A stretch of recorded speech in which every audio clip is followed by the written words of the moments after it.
pessoal, sejam muito bem-vindos ao nosso podcast e hoje estamos aqui nesse dia muito especial para falar sobre esse que é um tema de extrema importância para todo historiador, todo estudante de história, todo mundo que se interessa por teoria e metodologia da história, que é a Escola dos Análises.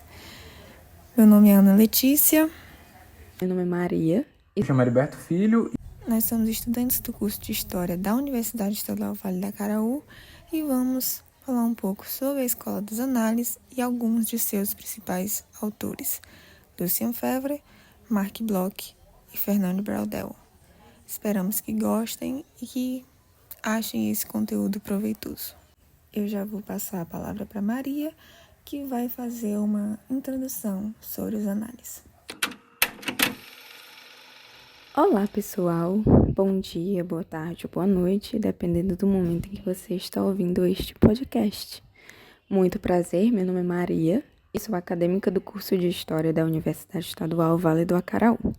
Iniciarei apresentando um breve panorama sobre o que foi o movimento dos análises. Bem, o movimento dos análises surgiu na França na década de 1920 e teve como grande marco a fundação, em 1929, da revista Anais de História Econômica e Social, cujos principais mentores foram Marc Bloch e Lucien Febvre. Esse movimento passou por 3 fases ou gerações. A primeira foi liderada pelos autores anteriormente mencionados. A segunda destacou-se principalmente com Fernando Braudel, período em que a revista cresceu exponencialmente e ganhou ainda mais reconhecimento. E na terceira fase destacam-se os historiadores como Jacques Le Goff e Pierre Nora. Esse movimento é comumente chamado de Escola dos Análises, e muitos consideram que ele foi uma revolução. No entanto, é importante destacar que os análises não possuem exatamente os elementos que constituem uma escola, e a ideia de uma revolução é questionada. Além disso, correntes de pensamento semelhantes já existiam anteriormente em outros lugares do mundo. Os trabalhos dos análises, por sua vez, não tiveram necessariamente o mesmo impacto inicial em todo o mundo como tiveram em seu país de origem, a França. O movimento também não se restringe unicamente aos estudos divulgados por meio da revista, mas está intrinsecamente conectado aos trabalhos daqueles que o compuseram. Os análises surgem como um distanciamento da escola metódica francesa, buscando quebrar com diversas metodologias que não atendiam às necessidades da história. As reflexões e as bases metodológicas dos historiadores desse movimento serão fundamentais para a renovação historiográfica francesa. A revista deixará, em determinado momento, de ser uma publicação marginal para se tornar uma publicação de grande prestígio. Vou tentar aqui sintetizar de maneira geral algumas das ideias centrais em torno desse movimento. Ressalto que ele possui elementos que compõem uma certa unidade. No entanto, isso de maneira alguma significa que o movimento foi homogêneo. Os análises buscaram um enfoque maior em outras áreas das atividades humanas, distanciando-se principalmente da história política, que dominava a historiografia naquele período. O movimento expandiu seus domínios para outros campos, como a história econômica, a história social. Além disso, trouxe uma proposta baseada na interdisciplinaridade com outras áreas, como a geografia, a antropologia, a linguística, a psicologia e a sociologia. Para os análises, os historiadores deveriam se apropriar dos métodos e das teorias das ciências sociais. Essa estreita relação permitiu que a história ampliasse seus campos de atuação, indo além da história com enfoque político e passando a tratar de temas cada vez mais variados, como a história das mentalidades ou a história antropológica. Outro ponto defendido pelo movimento é a história-problema, que se distancia do modelo tradicional, que narrava principalmente eventos políticos por meio de documentos oficiais em uma linha cronológica, onde o papel do historiador ficava restrito quase exclusivamente à compilação desses documentos. Já na história-problema, o historiador apresentará suas fontes, seus objetos de trabalho e interrogará essas fontes a partir de questões do presente. É por meio do trabalho com as fontes que o historiador verificará as suas hipóteses. A história-problema permite a compreensão da construção dos processos históricos.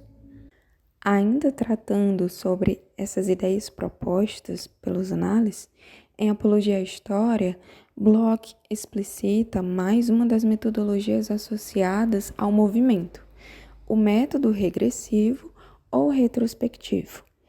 Em sua reflexão sobre passado e presente, Bloch argumenta que o historiador deve conhecer a realidade que o cerca, ou seja, é necessário que o historiador esteja ciente das questões do presente, pois é a partir dele, por meio de questões e de inquietações do presente, que o historiador voltará ao passado em busca de compreender fenômenos e acontecimentos históricos. O alargamento das fontes históricas foi outro ponto fundamental para os análises. Desde os fundadores da revista, Bloch e Fabre, que já defendiam que o historiador deveria expandir sua concepção de documentos históricos. Para esses autores, esses documentos iam muito além das fontes oficiais, dos documentos oficiais.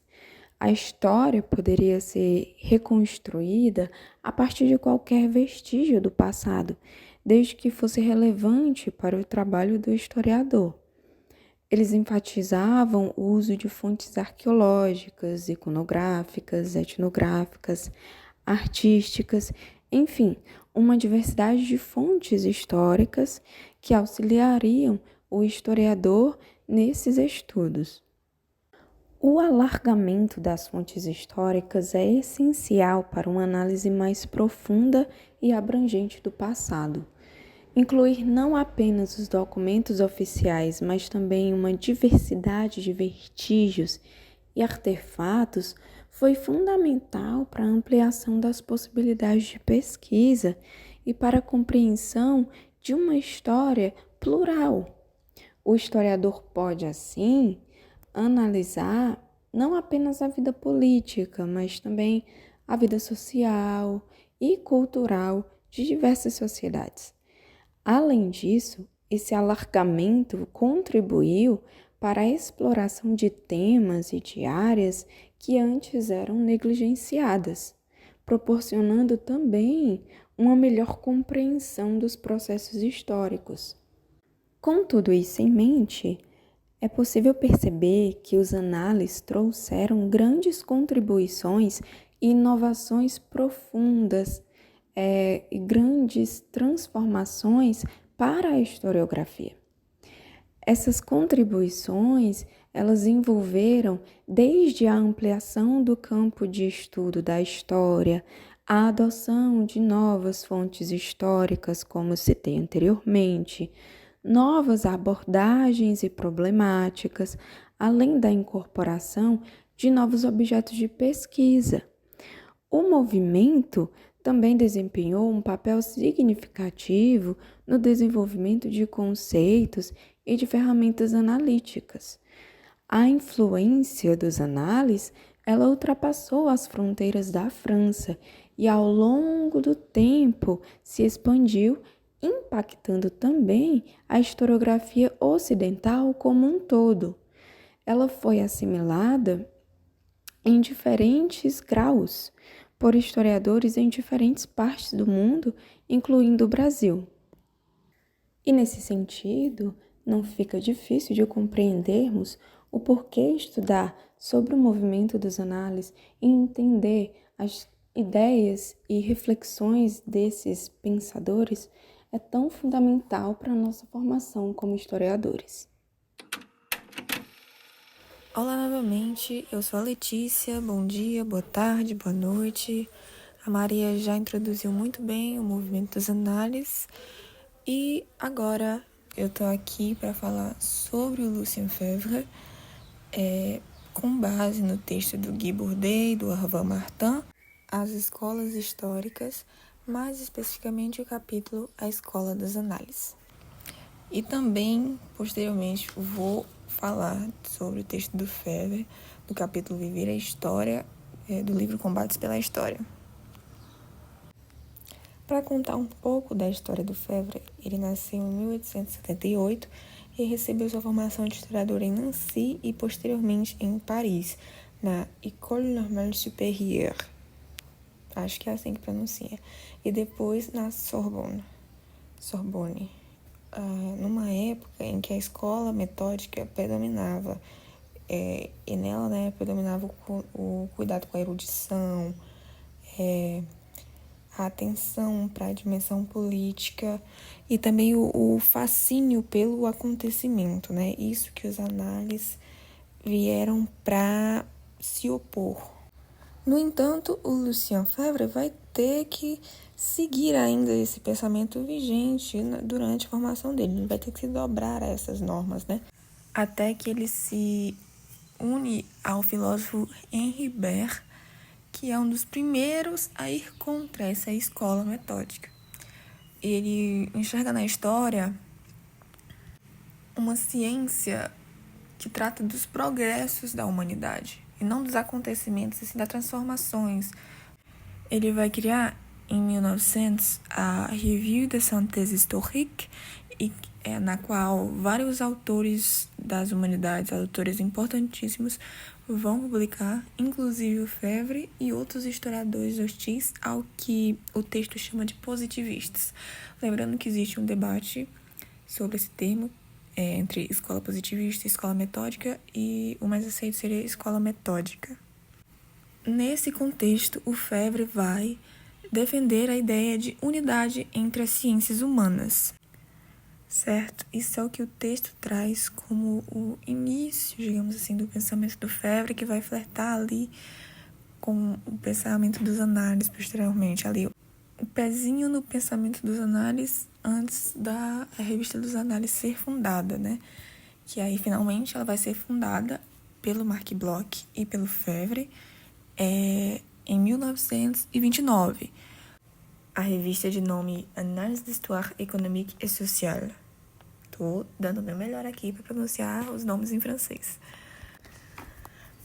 Essa revista ela vem primeiramente com 2 objetivos: romper com o espírito de especialidade e promover a pluridisciplinaridade, favorecer a união entre as ciências humanas e, segundo objetivo, passar do estágio dos debates teóricos da Revue des Synthèses ao estágio das realizações concretas, especialmente das investigações coletivas da área da história contemporânea. Citando diretamente o texto, na página 201. Em 1936, a revista deixa Estrasburgo e vai para Paris, o que faz aumentar o número de leitores e aumentar também a quantidade de pesquisadores interessados por romper contra os historiadores tradicionais. Eu acho interessante falar que, por a revista ser de Estrasburgo, muita gente acha que era um pensamento periférico da intelectualidade, mas, na verdade, Estrasburgo foi uma universidade muito importante em que foi investido muito para a produção intelectual ali. Mas ainda assim, ao ir para Paris, alcança um público maior. Seguindo adiante, em 1946, o Febvre ele fica sozinho na direção da revista e ele reúne uma nova equipe, que é o momento que ele vai chamar o Fernand Braudel. Nesse momento, a revista adota um novo título, Les Annales, Économie, Société, Civilisation, ou Les Annales ESC, Economia, Sociedade e Civilização. isso inflexiona a orientação de uma história econômica e social para uma história das mentalidades. Outra grande inovação, embora eu não sei se a gente possa chamar exatamente de inovação, mas algo que os análises popularizou, a história das mentalidades. Enfim, foi através desses diversos artigos que o Febvre publicou na Review da Synthèse e nos análises que o Febvre instruiu o processo da história historizante. Febvre, como um dos fundadores dos análises, defendeu muitos pontos. Um deles é de que ele se recusa a conceber a história como registro de uma sequência de acontecimentos unicamente a partir de fontes de documentos escritos. Ele vai defender essa ampliação das fontes, usar fontes assim não convencionais naquela época. Ele vai defender que elas devem ser usadas para agregar nos estudos históricos. Outra coisa que esse historiador vai defender é de que não se deve isolar os patamares da realidade social, mas sim se deve pôr em evidência suas interações. Ele vai criticar esse sistema de cômoda, de organizar a história muito bem arrumadinha, muito em ordem, gaveta de cima ficar política, na segunda gaveta as questões de sociedade, população, enfim, ali, cada um no seu quadrado. Ele vai ser contra esse sistema organizacional da história. Agora, entrando especificamente no texto do Lucien Febvre, o capítulo Viver a História, do livro Combates pela História, ele vai falar sobre a crise na história, um pouco também sobre o ofício do historiador, assim como o Marc Bloch, e o objeto do estudo da história. Eu achei que ele escreve de uma forma bem abstrata, que a princípio eu achei um pouco difícil de entender, mas eu fui me acostumando, fui achando bonita, poética, assim, até um pouco engraçadinha. Nesse capítulo, ele vai defender que não existe história econômica e social. Social porque toda história por si só já é social, de acordo com ele. A história em nenhum momento se separa ou perde o caráter de social. E a história econômica, ele fala que a história econômica não é mais válida que qualquer outra repartição, digamos assim, da história. Não há mais valor numa história econômica do que em qualquer outra, Ou seja, ele defende que não existe uma história econômica e social, e sim a história em sua unidade. Uma coisa que ele vai defender muito é essa história total, que eu ainda vou falar um pouco mais. Outra ideia bem polêmica, digamos assim, que ele vai defender é de que a história não é uma ciência, mas sim um estudo cientificamente conduzido. O que eu acredito que ele quis dizer com isso é que ele encara a ciência como algo bem mais metódico, quadrado, fechado, tem dados que não se modificam, coisas que são descobertas e são colocadas num ponto final, enquanto a história ela está nessa constante transformação. Ela não é tão fechada e tão quadrada como as outras ciências, que se baseiam em fatos e descobertas exatas. Essa é a ideia que ele apresenta. Eu não concordo, eu acho que a história seja, sim, uma ciência. É uma ciência diferente das ciências da natureza, das ciências exatas, mas não perde seu caráter científico por não ser tão palpável quanto essas outras. Assim, falando agora do que ele entende como o objeto da história, ele vai dizer que o objeto da história é muito simples, é o homem. No entanto, não é o homem imutável, um ser assim perpétuo, idêntico para sempre. Ele diz que o objeto da história, que a história vai se interessar não por esse homem perpétuo, mas, abre aspas, pelos homens sempre tomados no quadro das sociedades de que são membros, pelos homens membros dessas sociedades, numa época bem determinada do seu desenvolvimento, pelos homens dotados de funções múltiplas, de atividades diversas, de preocupações e de aptidões variadas, que se mesclam todas, se chocam, se contrariam e acabam por concluir entre si uma paz de compromisso, um modus vivendi que se chama vida. Assim ele defende essa ideia que é muito presente Assim ele vai defender essa ideia que é muito presente nos escritores dos análises, que é a ideia da fluidez da história, de ela se preocupar com as transformações das sociedades, dos homens, dos hábitos, das mudanças. Esse que é um dos grandes fundamentos de vários escritores dos análises. Partindo agora para outro ponto desse texto, que é a história-problema, ele vai falar justamente que, por um problema, é precisamente o começo e o fim de toda a história. Se não há problemas, não há história. Ele chama os historiadores daqueles que, na dianteira do barco, interrogam o horizonte sem cessar. E é por causa dessa história-problema que ele vai dizer que a história é um estudo cientificamente conduzido. Porque, assim como a maioria das ciências modernas, a história também vai se basear na mesma estrutura que elas seguem, que é de levantar problemas e formular hipóteses. E ele fala que para os homens do tempo deles, isso de levantar hipóteses, questionamentos, é basicamente trair. É fazer entrar na cidade da objetividade o cavalo de Troia da subjetividade. Isso aqui também foi um marco dos análises, se opor à objetividade da escola metódica.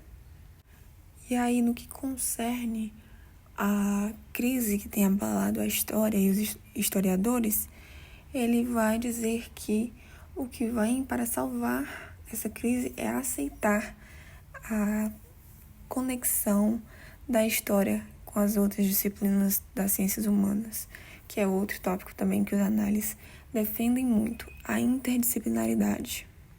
Praticamente todos os escritores dos análises vão defender esse laço entre as disciplinas que cercam a história. Outra coisa que ele vai mencionar, ele vai fazer uma grande metáfora com a física, é que ele fala que, basicamente, os conhecimentos, eles evoluem a partir da necessidade da ganância dos homens. Ele dá o exemplo de que a mecânica, apesar de ser uma parte da física bem mais complicada que a óptica ou a acústica, por exemplo, acabou evoluindo bem mais rápido por causa do interesse dos homens em utilizar essa mecânica ao seu favor, para a construção de máquinas, enfim. A eletricidade, então, nem se fala, tão mais complexa e teve uma evolução ainda mais rápida. Ele vai falar que o mesmo se passa com a história. Ele também vai se revoltar com a questão de como pode todas as ciências terem tido suas evoluções, terem métodos novas descobertas, e os historiadores ainda se limitarem aos mesmos métodos antiquados. Ele é bem incisivo quanto a isso. Ele defende que a história se renove e que daqui a 100 anos, quando os homens inteligentes olharem para o passado, também tem que renovar, entender que era antiquado e fazer novas revoluções. Ele recomenda veementemente que se renuncie aos métodos antigos e se reformule novas maneiras de pensar a história, assim como foi feito nas outras ciências, apesar dele não falar que a história é uma ciência. Acho que ele esquece um pouco disso ao longo do texto. Ele esquece que ele disse que a história não é ciência e vai comparando ela com as outras ciências. É um pouquinho contraditório, mas dá para entender o que ele quer dizer.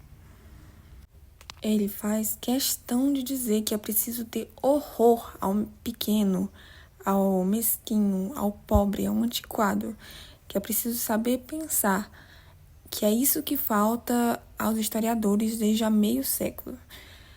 Devemos reconhecer isso e que não se deve continuar a faltar esse horror, né? Enfim, para dar uma resumidinha nesse capítulo, eu já dei uma breve resumida no início, quando eu estava apresentando o texto, mas basicamente esse texto é sobre manter a história viva, viver a história, o título do capítulo. Ele fala que é na mudança, nas transformações, nas adaptações, nos movimentos, nos ajustes que a história encontra a vida, que não existe essa separação entre o pensamento e a prática. O historiador, ele deve vivenciar, viver a história. Eu quero finalizar lendo 2 parágrafos que já são assim no finalzinho desse capítulo e que eu gostei muito. Foram meus momentos favoritos do texto. O primeiro parágrafo diz o seguinte: e porque tenho a felicidade de saber nesta sala jovens decididos a consagrar a vida à investigação histórica, é com firmeza que lhes digo: para fazer história, virem resolutamente as costas ao passado e, antes de mais, vivam, envolvam-se na vida intelectual, sem dúvida, em toda a sua variedade. Historiadores sejam geógrafos, sejam também juristas e sociólogos e psicólogos. Não fechem os olhos ao grande movimento que à vossa frente transforma a uma velocidade vertiginosa as ciências do universo físico, mas vivam também uma vida prática. Não se contentem com presenciar da costa, preguiçosamente, o que se passa no mar em fúria. Eu acho esse texto, esse trechinho muito bonito, muito bem escrito. É interessante pensar nessa contradição, né? Que para viver a história você tem que virar as costas para o passado, como ele fala, né?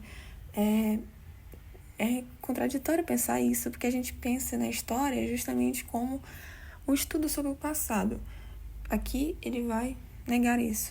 Também é um pouco contraditório pensar que ele fala sobre viver a história, não diferenciar o pensamento da prática.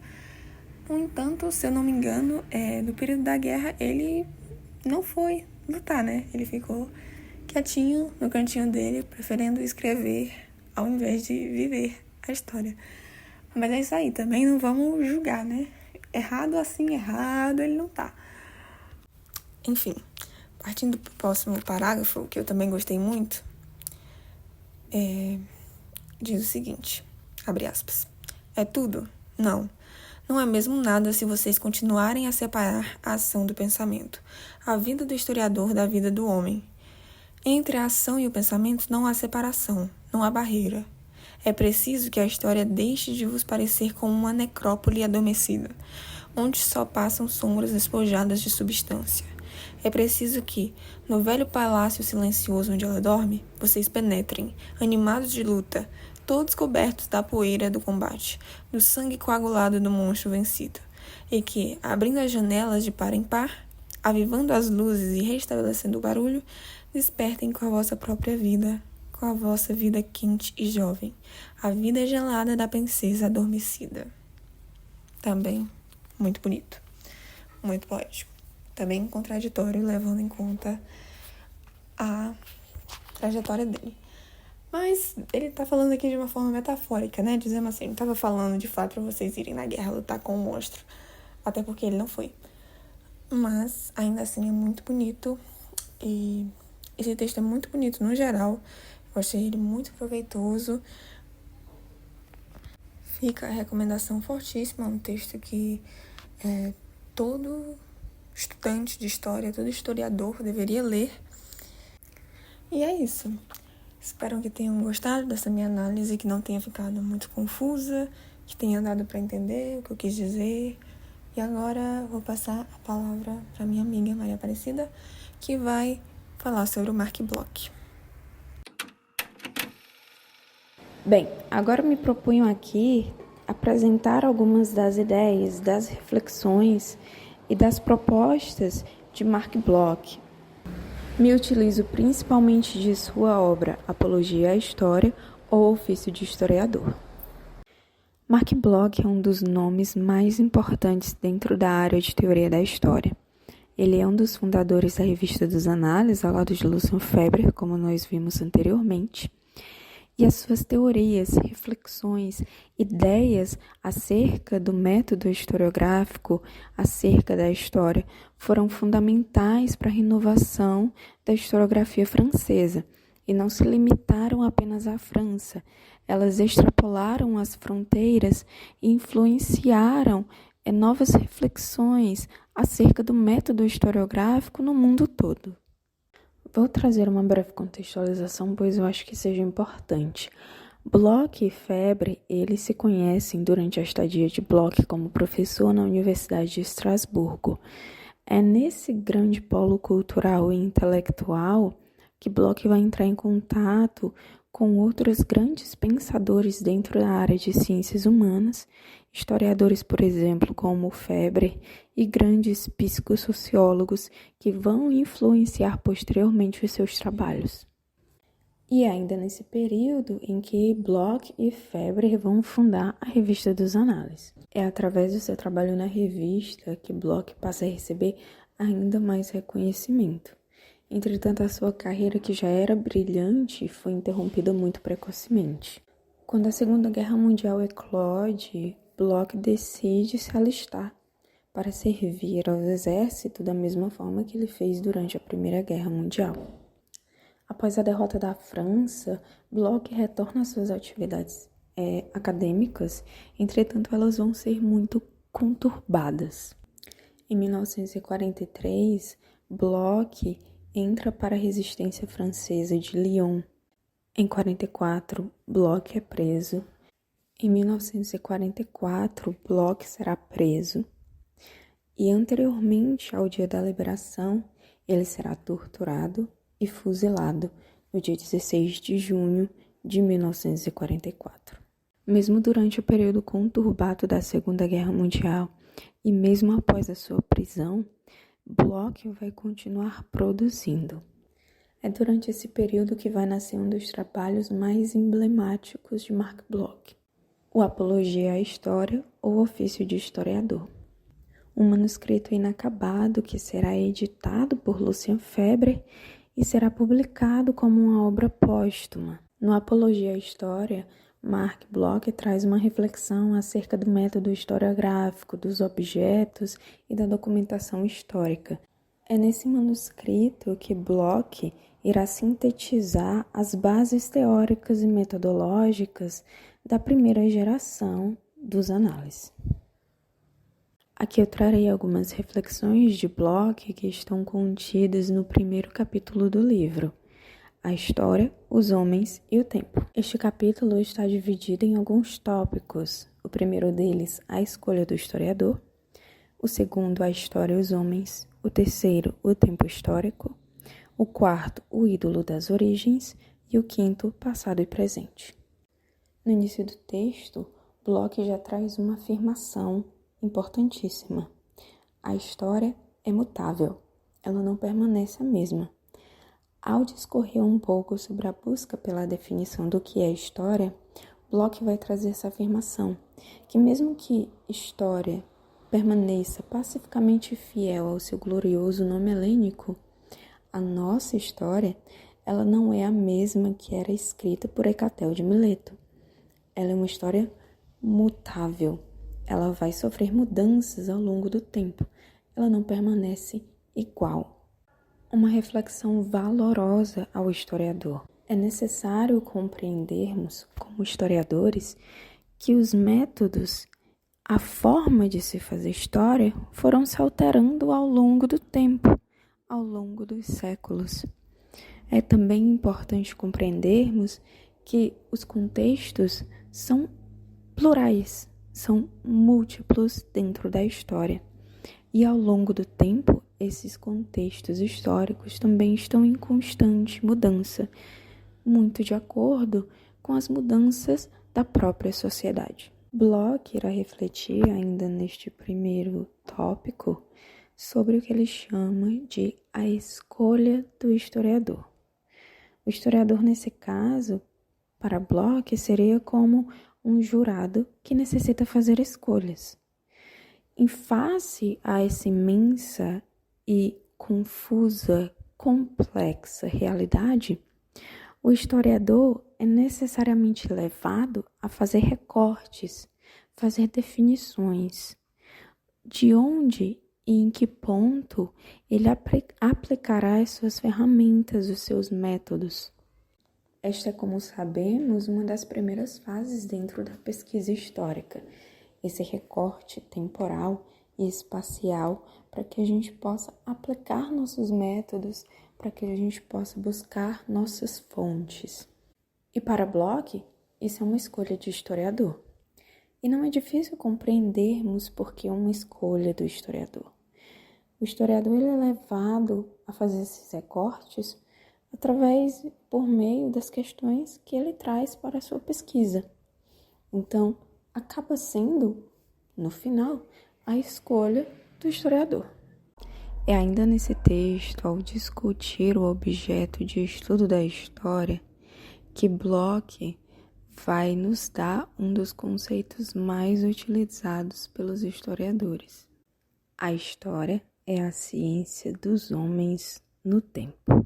Mas antes de fazer essa afirmação, Bloch inicia o tópico 2, a história e os homens, com uma negativa. O objeto de estudo da história não é o passado.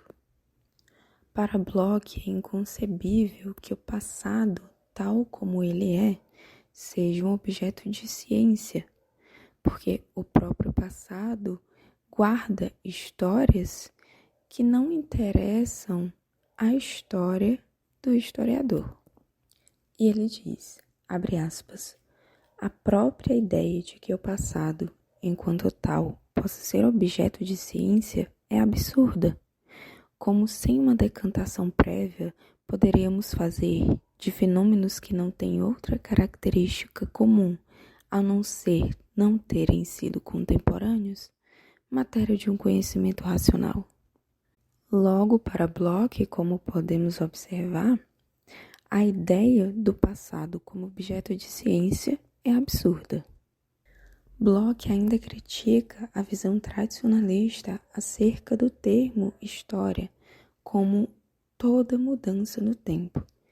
Para ele, essa utilização é equivocada. Assim, nem toda mudança no tempo seria objeto de estudo da história. Então, qual seria para Bloch o objeto da história? Para Marc Bloch, o objeto da história é o homem, ou melhor, os homens no plural. Segundo o autor, abre aspas, há muito tempo, com efeito, nossos grandes percussores Michelet, Fustel de Coulanges, nos ensinaram a reconhecer o objeto da história é, por natureza, o homem. Digamos melhor, os homens, mais que o singular, favorável à abstração, o plural, que é o modo gramatical da relatividade, convém a uma ciência da diversidade. São os homens que a história quer capturar. Quem não conseguir isso será apenas, no máximo, um serviçal da erudição. Já o bom historiador se parece com o ogro da lenda, onde fareja carne humana, sabe que ali está a sua caça. Então, assim como o ogro da lenda fareja a carne humana, o historiador farejará a presença humana.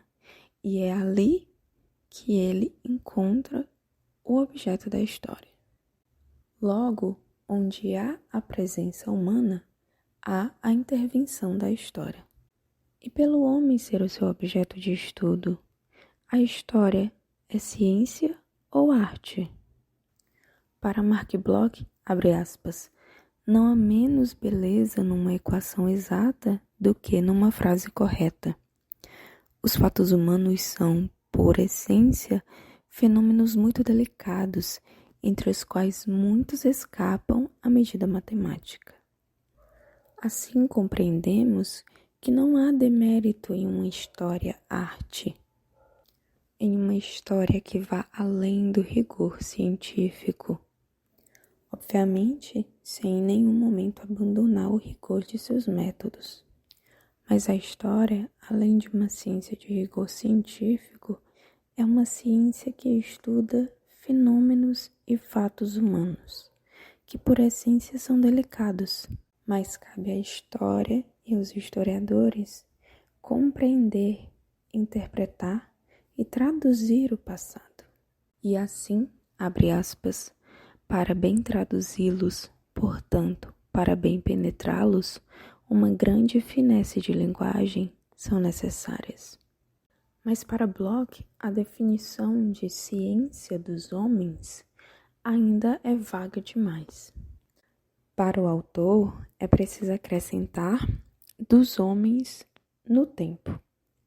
O historiador não pensa apenas o humano, mas a atmosfera que o historiador respira é naturalmente a categoria da duração. E é esse aspecto que nos diferencia, por exemplo, de outras ciências humanas. Para Bloch, o tempo é essa categoria de duração. O tempo, na visão de Bloch, é contínuo e está sempre em constante mudança. A cronologia é definitivamente importante e muito didática, mas se faz necessário entender que o tempo histórico, além de contínuo, está em constante mudança. E é assim que Bloch caracteriza a história, como a ciência dos homens no tempo. No quarto tópico desse primeiro capítulo do texto, O Ídolo das Origens, Bloch vai fazer uma crítica à obsessão das origens. Abre aspas. Naturalmente, cara a homens que fazem do passado seu principal tema de estudos de pesquisa, a explicação do mais próximo pelo mais distante dominou nossos estudos, às vezes até a hipnose. Sob sua forma mais característica, esse ídolo da tribo dos historiadores tem um nome, é a obsessão das origens.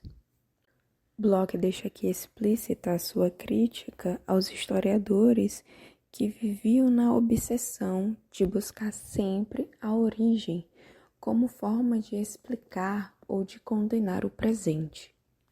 Para a maioria das realidades históricas, segundo o autor, a própria noção desse ponto inicial permanece singularmente fugaz. Assim, a tentativa de voltar às origens para explicar ou condenar o presente é equívoca, pois conhecer os primórdios não é o suficiente para se entender os fenômenos. Não é possível, por exemplo, para um historiador brasileiro compreender o carnaval no Brasil retornando apenas às origens dessa festa na Europa. Não podemos esquecer que a história está em constante mudança. É uma ciência mutável. Os fenômenos históricos são uma reflexão do estado social de onde eles estão inseridos, de seu espaço e de seu tempo. Chegando ao final do texto, no tópico 5, Bloch faz uma reflexão acerca da relação passado e presente. Para o autor, a ignorância do passado prejudica a compreensão do presente, mas além disso, prejudica também no presente a própria ação. Bloch ainda pontua que talvez não seja menos vão esgotar-se em compreender o passado se nada se sabe sobre o presente. Bloch deixa assim explícito que é necessário que o historiador não se volte apenas a buscar ou tentar compreender o passado. É fundamental que o historiador volte seus olhos também para o presente, que ele observe as situações, os fenômenos e os acontecimentos ao seu redor, a sua realidade, Pois não adianta tentar compreender o passado quando você não é capaz de compreender nem ao menos a sua realidade. É através dessa reflexão que Bloch nos oferece mais uma de suas grandes contribuições, o que é chamado de método regressivo. Abre aspas, para reconstituir os vestígios quebrados das outras, tem obrigação de antes desenrolar a bombina no sentido inverso das sequências. Ou seja, o historiador deve sair do presente para o passado. São as questões do presente que irão levar o historiador ao passado. Essa é uma das bases da história-problema proposto pelos análises. São as inquietações, as questões que nascem dentro da realidade do historiador que o instigará a voltar ao passado para melhor compreender os fenômenos e os acontecimentos, as continuidades, as permanências da história. Ir no sentido contrário seria trazer à tona novamente um método ultrapassado e tradicionalista que nós sabemos que não é mais o suficiente para explicar os fenômenos e a realidade social em que nós estamos inseridos hoje. Bloch traz no Apologia à História questões essenciais ao nosso ofício de historiadores. Acredito assim que para nos tornarmos bons historiadores é necessário nos colocarmos face a face com reflexões de clássicos como Apologia à História. Bom dia, boa tarde, boa noite, eu me chamo Heriberto Filho e dando continuidade à fala das meninas, da Ana Letícia e da Maria Aparecida, eu vim falar um pouco sobre Fernand Braudel, que apesar dos nossos textos não darem uma ênfase enorme, assim como nos outros textos, inclusive da aula posterior, eu acho que sim, ele tem uma grande importância nesse nosso tema, não só pela sua parceria com Febvre, que teve esse negócio de mestre e logo depois de amigo mesmo, né? Mas ele também, por ter também ele assumido a escola dos análises, né? Depois de um tempo. E para começar, eu queria dizer uma frase dele, que abre aspas, o historiador nunca se evade do tempo da história. O tempo adere ao seu tempo como a terra à pá do jardineiro. E Braudel, ele foi um historiador francês, que ele foi sim uma das principais representantes da Escola dos Análises, que foi um movimento intelectual que revolucionou a história e veio para desbancar a escola do positivismo, o pensamento positivista de escrever a história.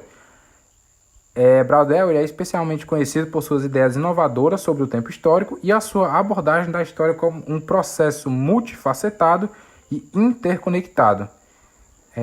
A obra mais famosa de Braudel é O Mediterrâneo, como eu havia falado na aula, que é uma obra que eu pretendo muito ler, e O Mundo Mediterrâneo na época de Filipe II, que essas obras consolidaram como um dos grandes nomes da historiografia, porque nessa obra, mais especificamente O Mediterrâneo, ele adotou uma perspectiva ampla e multidisciplinar, desafiando a visão tradicional, a positivista, e mais centrada nos eventos políticos e biografias de grandes figuras históricas.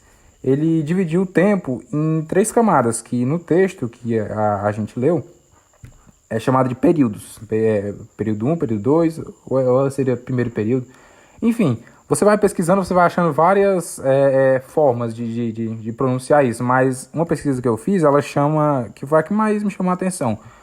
Tem o período de longa duração, o de média duração e o de curta duração. Que o de longa duração, que é la longue durée, que eu não sei se é assim que se pronuncia, ele refere-se a elementos estruturais e de longo prazo, tipo o ambiente, a geografia e as estruturas sociais. Elas influenciam nas civilizações para permanecerem relativamente estáveis ao longo do tempo. O período de média duração, que está relacionado com os ciclos históricos de médio prazo, como as mudanças econômicas, as dinâmicas sociais e as transformações políticas que se desenvolvem ao longo das décadas e dos séculos. E o período de curta duração, que refere-se aos acontecimentos e fatos históricos de curto prazo, tipo as guerras, conflitos e as crises sociais que marcam os eventos, o cotidiano do dia a dia.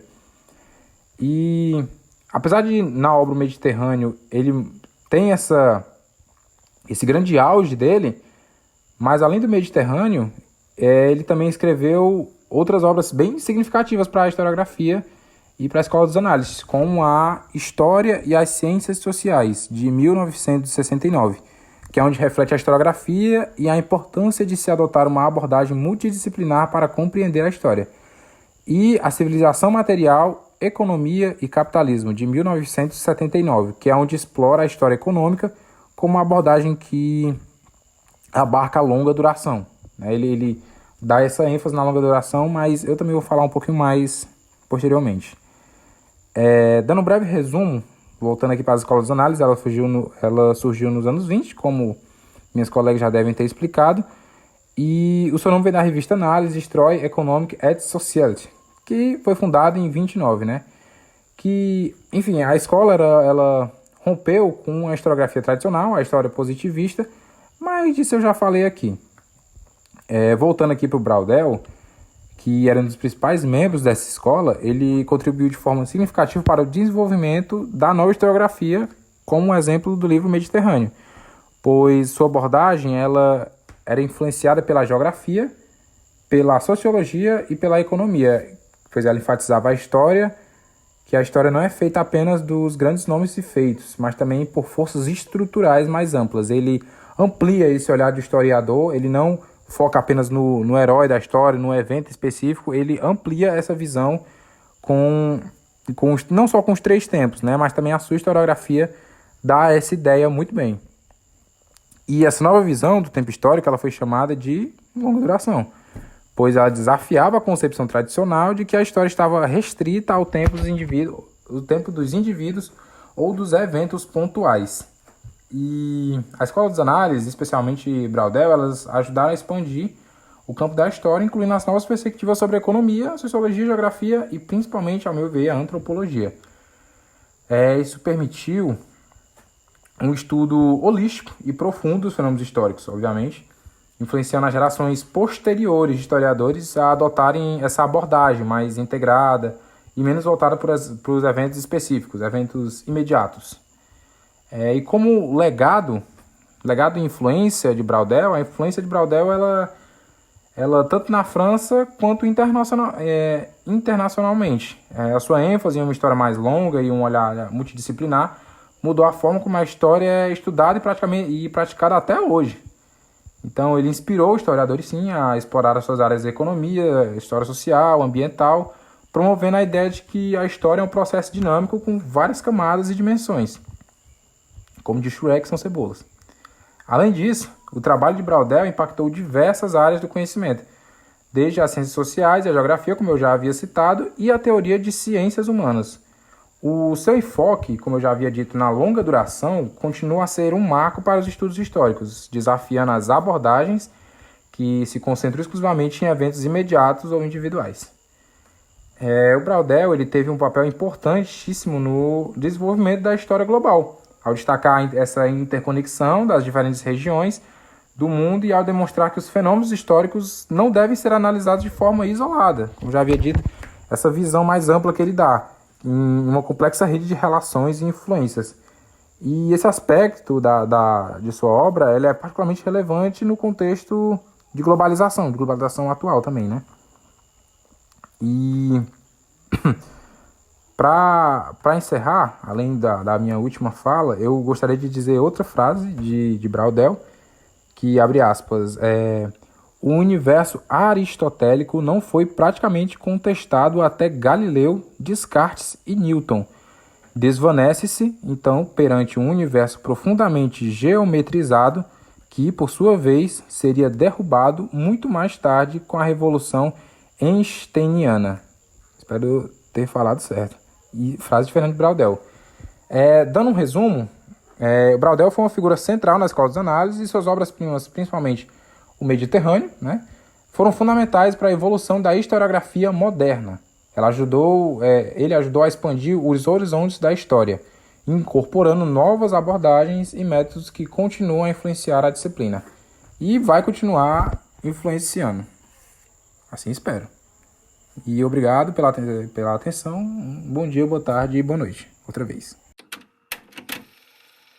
Então, nós ficamos por aqui. Esperamos que vocês tenham gostado, que nossa análise/apresentação não tenha ficado confusa, que as informações contidas aqui tenham ficado claras e que sejam úteis para a jornada acadêmica de vocês. Ao mesmo tempo que eu espero que vocês tenham se entretido com essa nossa tentativa de podcast. Agradeço imensamente a você que ouviu até aqui e até a próxima.